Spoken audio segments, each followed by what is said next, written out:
जय माता दी सबको। Divine thinking with me channel में आप सबका स्वागत है। मैं सुनीता अरोड़ा दिल्ली से वैष्णो दरबार से बोल रही हूँ। मेरे पास एक टॉपिक आया था कि जो गुरु लोग होते हैं वे बच्चों को गुमराह कर रहे हैं, और गुमराह भी ऐसा कर रहे हैं कि बच्चे उनको इतनी आत्मग्लानि होती है बच्चों को कि वो समझ ही नहीं पाते, फ्रस्ट्रेशन का शिकार हो रहे हैं बच्चे। तो मेरे पास एक बच्चे की जिज्ञासा आई थी कि गुरु जो लोग होते हैं वो धोखा देते हैं और सोच समझकर गुरु बनाएं। तो ये हकीकत बात है कि गुरु धोखा दे जाते हैं और वो अपनी शक्तियों को प्रबल करने के लिए बच्चों से साधनाएं कराते हैं, उसके बाद उनकी शक्तियों का इस्तेमाल करते हैं। तो ऐसे बच्चे क्या करें, कहाँ जाएं? उनकी सिद्धियां जो उनकी हाजिरी आती है उनको भी बंद कर देंगे, शक्तियों से अपनी उनकी शक्तियों को बांध देते हैं और वो उनको खाली कर देते हैं, वो किसी का लायक नहीं रहते।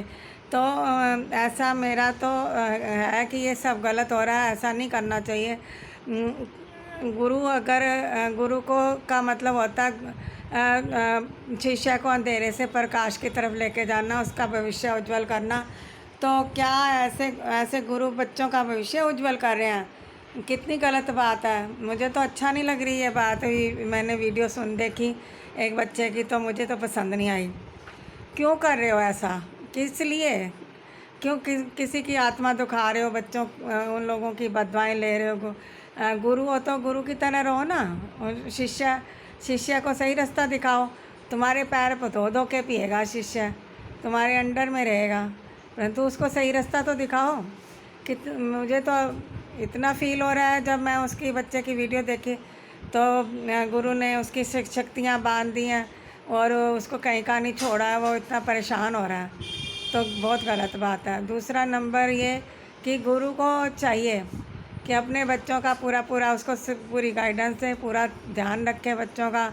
और कई जगह पे गुरु क्यों धारण किया जाता है कि शिष्य इसलिए कहता है कि अगर उसको शक्तियों को नियंत्रित करना नहीं आता, गुरु शक्तियों को नियंत्रित करता है और उनको आगे रास्ता दिखाता है। वो ये ऐसा तो नहीं कि गुरु को ऐसा नहीं चाहिए ना कि उसकी शक्तियों को बांध के अपने पास रख ले।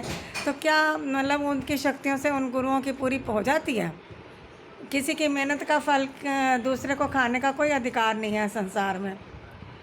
तो और क्या परमात्मा देख नहीं रहा? परमात्मा जब सज़ा देने पे आता ना तो पता नहीं चलता, उसकी लाठी में आवाज़ नहीं होती, बहुत तेज़ बजती है बेआवाज़ लाठी। और फिर बंदा कहता है मैंने क्या कर दिया, मैंने क्या गुनाह कर दिया, मुझे इतने दुख भोगने पड़ रहे हैं।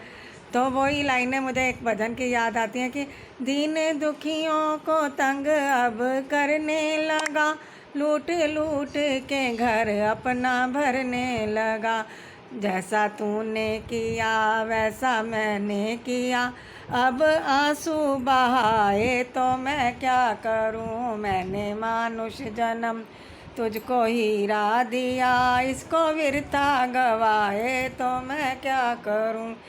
किसी की भी सिद्धियां बांध के उसकी जीवन भर की मेहनत की कमाई ये गुरु लोग अपने पास रख लेते हैं या तांत्रिक लोग रख लेते हैं। तो क्या उन शक्तियों से उनकी पूर्ति हो जाती है? और जब वो खुलने पे आती हैं तो वो फिर कुछ नहीं छोड़ती किसी के पास भी। मेरे को तो अच्छा नहीं लगा वो बच्चे का याद। मुझे ऐसे लग रहा था कि वो बच्चा सिर्फ उसकी आंखों में आंसू ही नहीं आ रहे, मतलब कि 1 मिनट में रो पड़ेगा वो बच्चा, इतना परेशान। और इतना मुझे उस बच्चे की पता नहीं कितनी दुखी मन से उस बच्चे ने वीडियो बनाई है। तो मैं उसका समर्थन करती हूँ उस बच्चे का।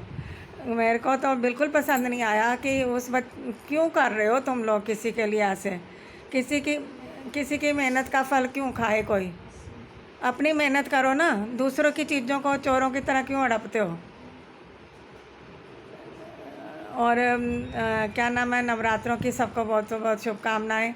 कल मैं बहुत बिज़ी थी, आप लोगों से बात नहीं कर पाई। और जय माता दी, जयकारा शेरा वाली मैया जी दा बोल सच्चे दरबार की जय। हे माई मेरी सच्चियाँ जोतां वाली माता जी, तुहाडी सदा ही जय। जयकारा सतगुरुदेव जी दा बोल सच्चे दरबार की जय। समस्त देवी देवताओं की जय। अपने अपने गुरु महाराज की जय। संत सनातन धर्म की जय।